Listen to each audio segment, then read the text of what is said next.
Hello and welcome to another episode of Practice Time with Jamie. And Amy. I'm Jamie. I'm a family-based therapist in the Philadelphia area and part of the Sentio team, co-hosting with this gal. I similarly am a relational therapist here in Philly and part of the Sentio team.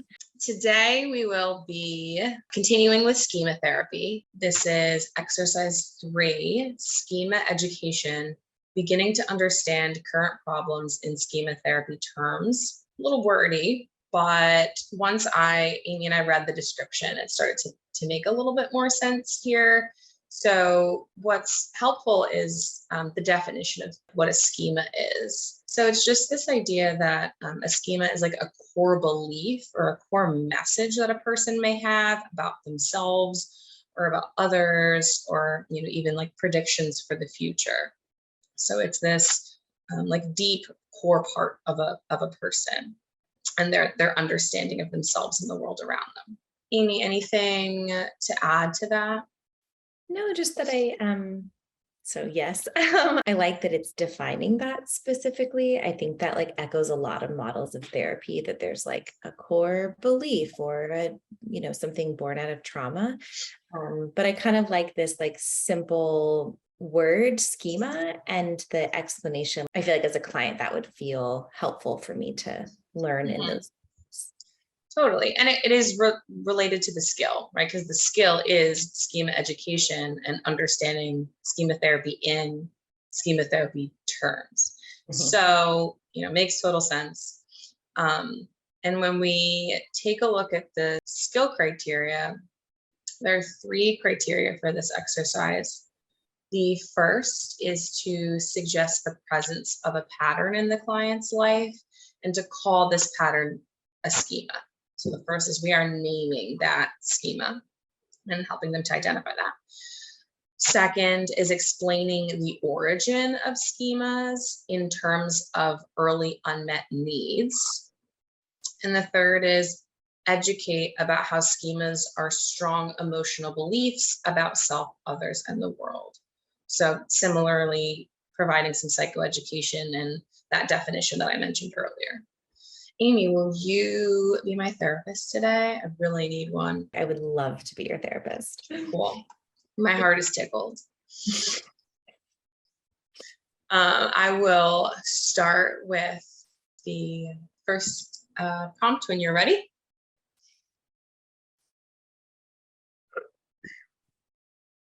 Deep breaths. I am ready. I've never been able to maintain relationships. I will be lonely and alone forever. Yeah, I hear, Jamie, that it feels hard for you to maintain relationships, and I imagine that feels challenging for you. And I think that's a theme that we've talked about. We could call that a schema, this kind of recurring theme that comes up for you in relationships. And schemas are often born out of childhood experiences. If our needs weren't met as a child, and so it makes sense that this schema is presenting for you. And when these schemas come up for us, they hold really intense, like emotional feelings, period. Loved it. Cool. Let's check the criteria. I could almost feel you like grasping to re-solidify criteria 3, but I think you'd kind of already met it a little bit. So let's go in order here. 1, you absolutely did that. You used the word theme, right? All pretty synonymous. But the point was you labeled it a schema. Criteria 2, explaining the origin of schema in terms of early unmet needs. I think you did that. And maybe exploring for the client what need might have been unmet, like drawing a little bit of a correlation between like my feelings of loneliness and maybe having felt lonely as a child. And criteria 3, educating about how schemas are strong beliefs, etc. I think you did that, but maybe just trying to highlight that one a little bit more, like a little bit more psychoeducation in there. But I still thought it was good and met all criteria. All right, we'll give it one more try. I've never been able to maintain relationships, and I'll be lonely and alone forever. Mm-hmm.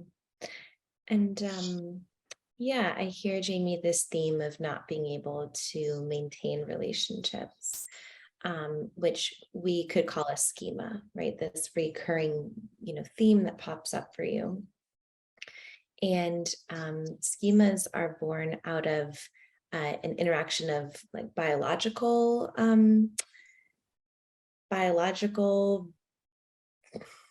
of biology and when our emotional needs aren't met in early childhood. So it, based on some of what we've talked about, it makes sense that this schema presents for you.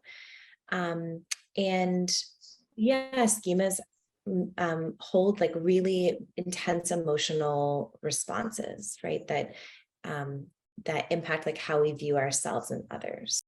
Okay, let's jump to the criteria. I really like how you ended this one in particular. Criteria 1 suggests the presence of a schema. You did that. Criteria 2, explaining the origin of schemas in terms of early unmet needs. You met that. Criteria 3, educate how schemas are strong beliefs about self and others in the world. You did that. I think you found a word you were like grasping for in the first time. I think you said like strong emotional response. Like that really resonated with me. But you definitely met all criteria on that one. How did that one feel? Still clunky. I feel like it's like new language. So I'm like, biology, Mm-hmm. but I think I met criteria, and I think just through practice, it'll feel more fluent. I did a great job still meeting criteria on both of those tries. Are you ready to move on? Yes. I never had any guidance as a kid, so I learned to make decisions on my own.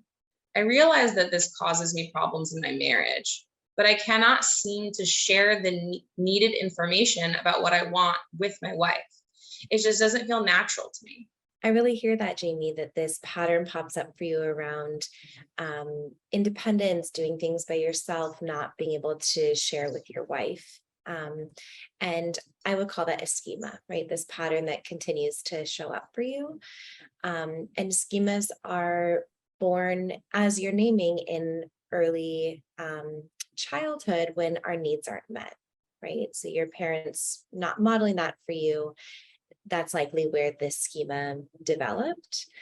And schemas hold a lot of emotional weight, right, about how we understand ourselves and the world and others. And I'm hearing that as you share today. Okay. So let's check back with criteria. You met criteria 1 by suggesting the presence of this pattern or schema. And you explained the origin of schema, talking about these early unmet needs. And you educated me as the client about how schemas are these strong emotional beliefs, right? You said they carry a lot of emotional weight, and really highlighted their importance and how that related to the emotional content I was bringing you. So I thought you nailed it. Can we check the example response? We sure can. So the example statement is, I never had any guidance as a kid, so I learned to make decisions on my own. I realize that this causes me problems in my marriage, but I cannot seem to share the needed information about what I want with my wife. It just doesn't feel natural to me. And the sample response says, this difficulty comes from what we call a schema. Your normal needs for guidance were not met in childhood, so you developed a schema, which includes strong beliefs about how relationships work and how you operate in them. Super streamlined. Yeah. Okay, so after reading that example, do you want to try one more, maybe a little bit more challenging? Yeah. Okay. Well, it's really no surprise that my husband left me. Why would he want to be with someone like me? You will understand better once you really get to know me. Even my mother didn't really like me. Hmm. I hear a schema coming up for you, Jamie, as you talk around not feeling loved or like worthy of that. And that that schema was likely developed in that need not being met when you were a child, as you're naming, like this dynamic with your mom. And through that, we develop these like intense ways of thinking about ourselves and the world, um, which I'm hearing as you share today.